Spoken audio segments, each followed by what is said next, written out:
حمد و ثنا اللہ ہی کے لیے ہے۔ اسی نے اس شہر کو لوگوں کے ٹھہرنے کی جگہ اور امن کا مقام بنایا ہے۔ میں گواہی دیتا ہوں کہ اللہ کے سوا کوئی الہ نہیں ہے، اسی کے لیے اسماء حسنہ ہیں، اسی کے اسماء حسنہ اور صفات عالیہ ہیں۔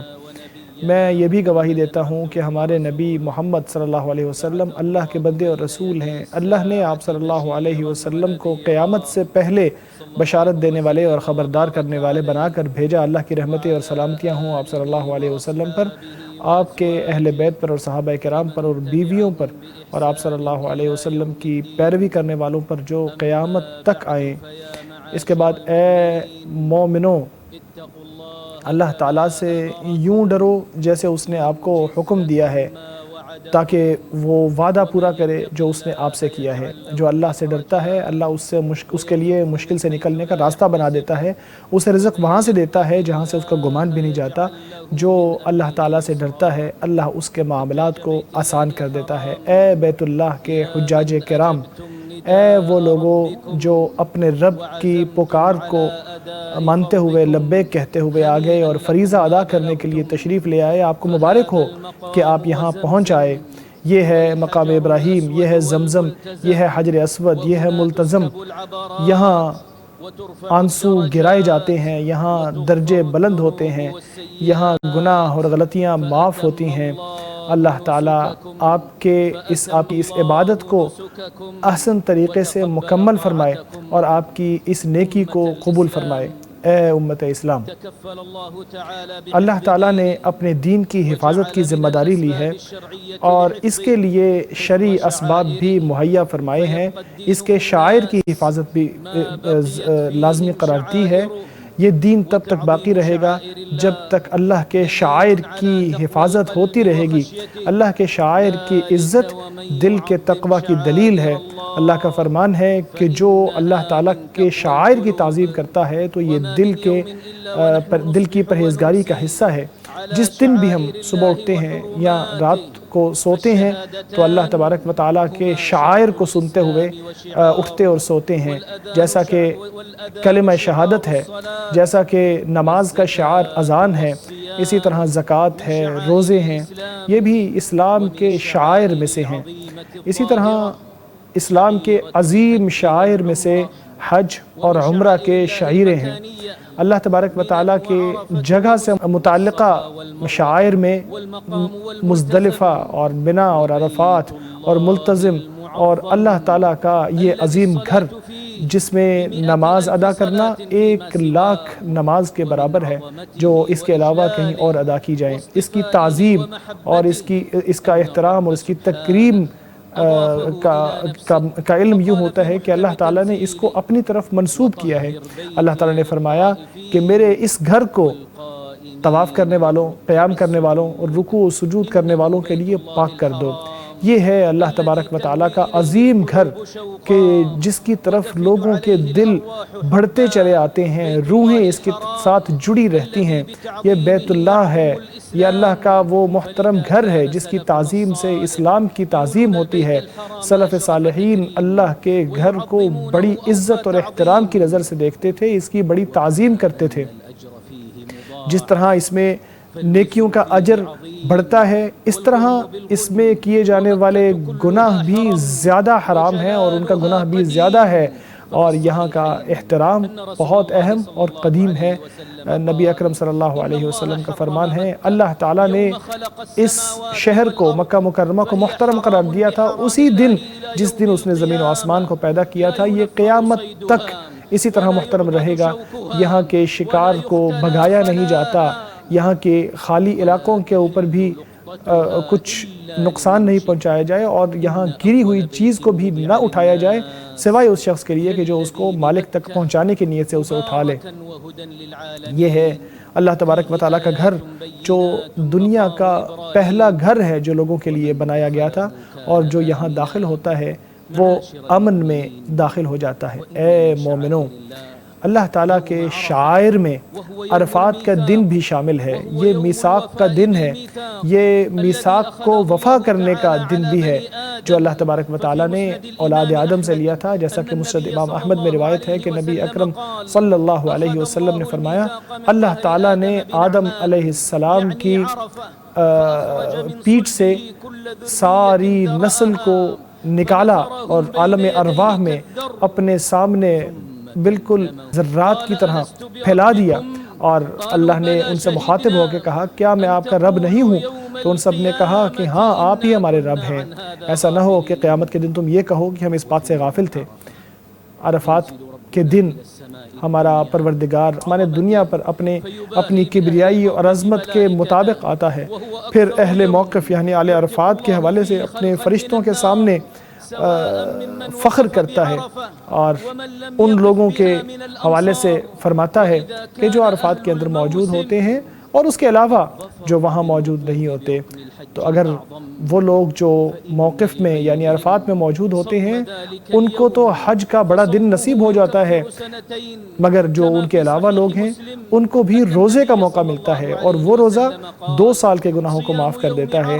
نبی اکرم صلی اللہ علیہ وسلم کا فرمان ہے کہ عرفات کے دن کا روزہ میں اللہ تبارک و تعالیٰ سے امید رکھتا ہوں کہ اللہ اس روزے سے گزشتہ سال کے گناہ اور اگلے سال کے گناہ معاف فرما دے گا۔ اے مسلمان بھائیوں، فضیلت والے اوقات کا احترام کرنا اللہ تعالیٰ کے شعائر کی احترام کا حصہ ہے۔ ہم ان دنوں میں سال کے بہترین دنوں میں ہیں جن کی اللہ تعالیٰ نے قسم کھائی ہے، جن کو اللہ تعالیٰ نے دوسرے تمام ایام پر فضیلت عطا فرمائی ہے۔ فرمایا قسم ہے فجر کی اور 10 راتوں کی، عشر ذو الحجہ میں عبادات کی وہ شکلیں جمع ہو گئی ہیں جو سال کے کسی اور دن میں نہیں ہوتی، جیسا کہ صحیح بخاری میں ہے کہ نبی اکرم صلی اللہ علیہ وسلم نے فرمایا ایام عشر میں سال کے دوسرے دنوں میں کوئی عمل ایسا نہیں ہے جو ان دنوں کے اجر سے افضل ہو۔ صحابہ نے کہا یا رسول اللہ جہاد فی سبیل اللہ بھی نہیں؟ تو آپ علیہ السلام نے فرمایا نہیں، سوائے اس شخص کے جو اپنا جان اور مال لے کر نکلے اور کچھ بھی لے کر نہ لوٹے۔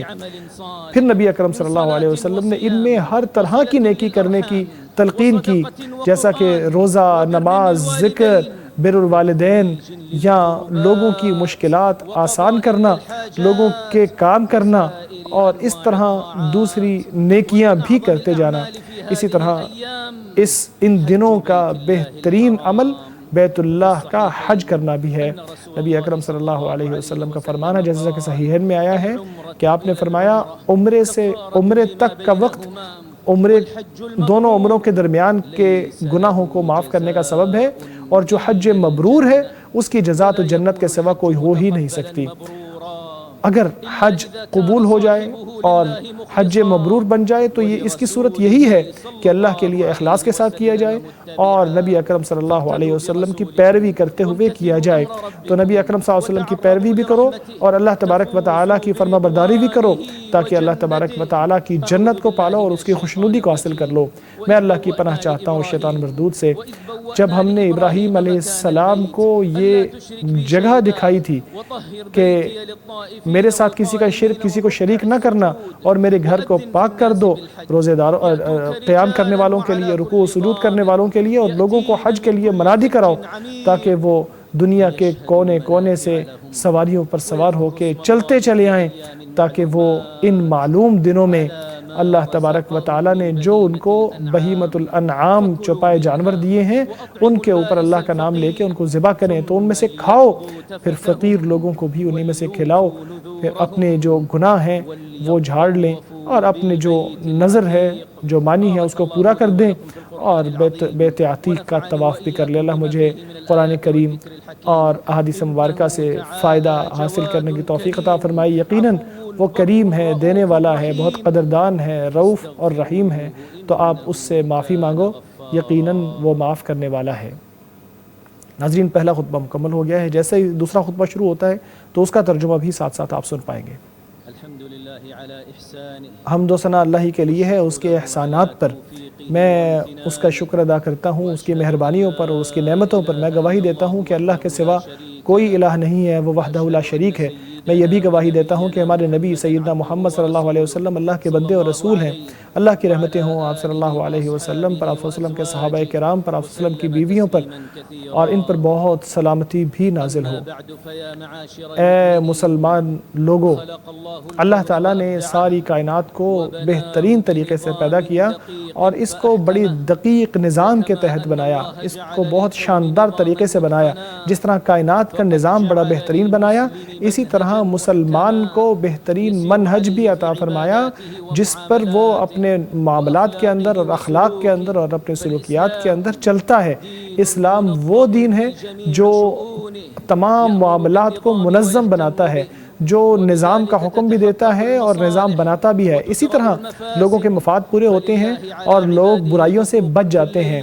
تو اللہ تبارک و تعالیٰ کے کچھ حقوق ایسے ہیں جو رات کے وقت ادا کرنا ہوتے ہیں، دن تک مؤخر کرنا درست نہیں، اور کچھ ایسے ہیں جو دن میں ادا کرنا ہے جن کو رات تک مؤخر کرنا ضروری نہیں۔ اس طرح اللہ نے عبادات کا طریقہ بھی بتایا اور اسی طرح لوگوں کے حقوق متعین کیے، اور اسی طرح دیگر نظام بھی اللہ نے متعین کیا۔ اور حج بھی چند ہی دنوں کی عبادت ہے، اور اس میں مختلف طرح کی عبادتیں ہیں، مختلف جگہوں کے حساب سے اور وقت کے حساب سے طرح طرح کی عبادات ہیں۔ اس میں دقت اور نظم و ضبط کا بہت بڑا درس ہے۔ اس کے ارکان، اس کے واجبات، اس کے شروط، ان ساری چیزوں کا اہتمام کرنا اسی چیز کا حصہ ہے۔ اے مسلمان بھائیوں، ہماری اسلامی شریعت نے اگر مسلمانوں کی زندگی کو اس طرح منظم کرنے کا اہتمام کیا ہے تو پھر انسان کی سلامتی اور اس کے امن کا اہتمام اس سے بھی زیادہ کیا ہے۔ برائیوں سے اس کو دور کرنے کی پوری کوشش کی ہے، اور اس چیز کو یقینی بنانا ہماری حکومت نے اس ذمہ داری کو احسن طریقے سے ادا کیا ہے۔ اس نے اپنے سارے ادارے اس کام کے لیے مسخر کر دیے ہیں۔ مہمانان رحمان کے لیے تمام سہولیات فراہم کرنے کے لیے اور ان کو امن و سلامتی کے ساتھ مناسک ادا کرنے کے لیے مواقع فراہم کرنے کے لیے پوری کوششیں کی ہیں۔ اس لیے حج جو اجازت نامے کے بغیر کیا جائے وہ نظام کے خلاف ہے، وہ لوگوں کو اذیت دینے کے مترادف ہے، وہ دوسروں کے حقوق کو غصب کرنے کے مترادف ہے، وہ بہت سارے نظام کے منافی ہے جو بڑی دقت کے ساتھ تیار کیے گئے ہیں۔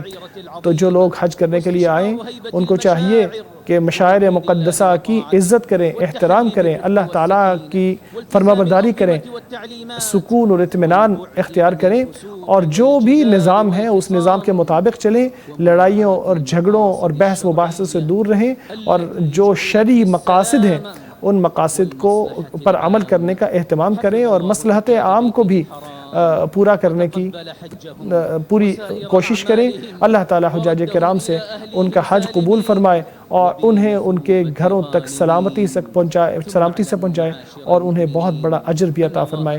اے مومن معاشرے کے لوگوں، یاد رکھو کہ اللہ تعالیٰ نے آپ کو ایک عظیم حکم دیا ہے جس میں اس نے پہلے اپنا ذکر کیا، فرمایا اللہ اور اس کے ملائکہ نبی پر درود بھیجتے ہیں۔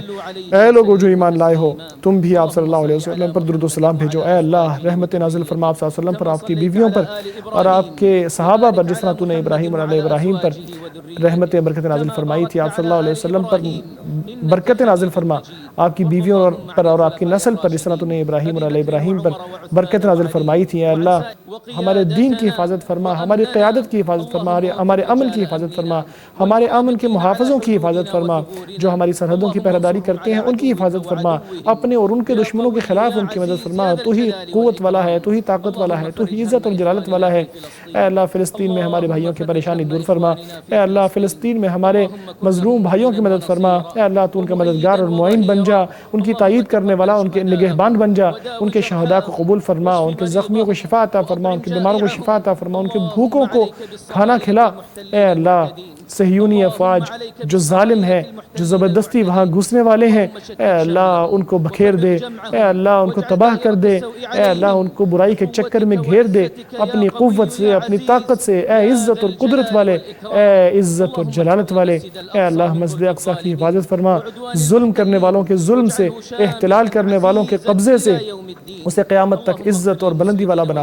اے اللہ مسلمان مردوں اور مسلمہ عورتوں کو معاف فرما، مومن مردوں اور مومنہ عورتوں کو معاف فرما، چاہے وہ زندہ ہو یا فوت شدہ۔ اے اللہ ہم سے قبول فرما، تو ہی سننے والا اور جاننے والا ہے، ہماری توبہ قبول فرما، تو ہی توبہ قبول فرمانے والا اور رحم فرمانے والا ہے۔